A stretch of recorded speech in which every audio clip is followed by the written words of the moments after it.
So in this Questrade tutorial video, I am going to be showing you guys how to turn on dark mode theme here on the Questrade application. So as you can tell, I currently have the light mode selected. So that means that the background is bright, it is light in color. Now, if you want to change this to dark mode, which some people do prefer when they open up applications, for instance, go to the top left and press on the three lines.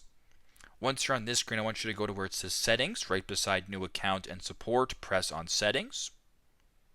Once you're on the Settings screen where it says Display, I want you to go ahead and press on where it says Theme. Now it says choose the theme. For me right now is actually on System Default, but if you go ahead and press on Dark Mode, as you can tell, the theme now changes to Dark Mode. So very simple, very straightforward.